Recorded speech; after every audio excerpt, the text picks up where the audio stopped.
Kalau sahabat bertemu dengan soldier of fortune atau private army yang kebetulan mereka dari perusahaan kontraktor pertahanan atau defense kontraktor negara Paman Sam, katakan kita bertemu dengan mereka dari Triple Canopy misalnya, maka kalau ditanya dia pilih Partai Demokrat atau Partai Republik, maka kemungkinan besar kita akan mendapatkan jawaban Partai Demokrat. Benar, Partai Demokrat kalau berkuasa, katakan sejak zaman Clinton, maka operasional di negara lain mereka lebih sering menggunakan private army atau tentara swasta semacam pasukan BlackRock dan sejenisnya itu. Kalau Partai Republik yang menjadi penguasa, maka private army jarang dapat kerjaan, tetapi Pentagon, kontraktor pertahanan swasta lulusan alutsista, banjir order hardware, panen di zaman Republikan. Sektor jasa militer panennya di zaman Demokrat berkuasa. Dalam operasional di negara lain di era Partai Republik berkuasa, mereka menggunakan kaki organik CIA langsung, seperti halnya di zaman Trump saat ini. Jadi para field commandernya, tentara swasta, pekerjaannya hampir nggak ada saat ini. Mereka stationnya di negara manapun, tapi hanya wandering around, nggak ada target operasinya. Paling jadi silent army-nya intel, infonya CIA yang sedang beroperasi di sebuah negara. Perlu diingat sekali lagi, private army ini belum tentu warga Amerika. Semua negara bisa. Mereka soldier of fortune. Siapa yang bayar, target jelas, selama ada kontrak 1-2 tahun mereka kerjakan. Wilayahnya bisa dimanapun di seluruh dunia. Ada 200 negara di dunia ini, ada 800 pangkalan militer Amerika di luar Amerika. Pangkalan militer Amerika itu mulai dari yang terang-terangan berupa pangkalan militer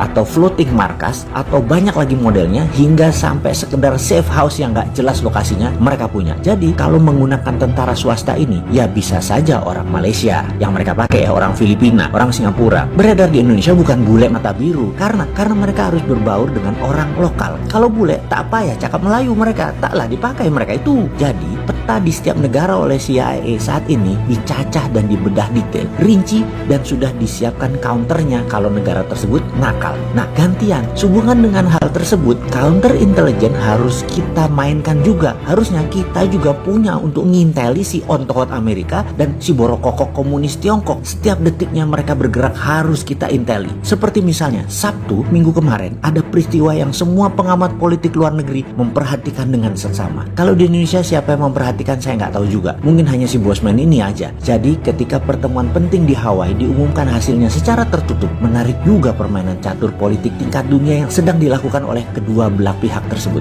Benar-benar tidak terbaca, terutama oleh si Sontoloyo ini yang sama buzzer selalu dibilang anti pemerintah. Padahal mau kasih solusi dan data, tapi keburu takut jadi terkenal anak yatim ini. Jangan, saat ini anak yatim tersebut harus dihinakan. Gitu ya, buzzer ya? Oke, kita lanjut. Kita tahu sekali pentingnya pertemuan bilateral ini antara pihak Amerika dan pihak Tiongkok, di mana Amerika diwakili oleh orang kepercayaan Trump, yaitu Pompeo, dan pihak Tiongkok diwakili oleh orang nomor 2 negara tersebut, orang kepercayaannya Xi Jinping. Di sana kita mendapatkan data yang membuat otak saya yang deso ini berpikir keras. Bener deh, langkah mereka selalu tidak pernah terduga urusan perang dengan dua raksasa ini ke depannya. Bayangkan Tiongkok yang berusaha mengambil Hong Kong yang seharusnya baru sah kembali ke tangan Tiongkok di tahun 2047 dengan undang-undang keamanan, mereka mau ambil sekarang. Dan undang-undang keamanan tersebut disetujui oleh 2.500-an lebih dewan dan politbiro di Partai Komunis Cina. Tapi tiba-tiba Tiongkok berhenti melaksanakannya, tidak jadi melaksanakan undang-undang keamanan nasional yang baru saja mereka keluarkan. Catatan, perlu diingat, tidak jadi ambil Hong Kong. Apakah ini tanda-tanda Tiongkok kalah atau Tiongkok punya agenda lain yang bisa membuat Amerika menyerah? Apakah strategi Amerika yang memblok rekening para politbiro di luar Tiongkok menggetarkan nyali Tiongkok dan Amerika efektif memenangkan perang dagang ini? Tetapi kenapa Tiongkok saat ini agresif di India, agresif di Jepang dan di Laut Cina Selatan? Ketika dipaksa main 3 front, apa Amerika berat dan memilih negosiasi? Dalam bahasa diplomasinya Amerika yang kalah. Namun ketika pihak Tiongkok dalam pertemuan di Hawaii menyatakan kalimat titik-titik-titik, semua pengamat geopolitik dunia terkejut. Hah,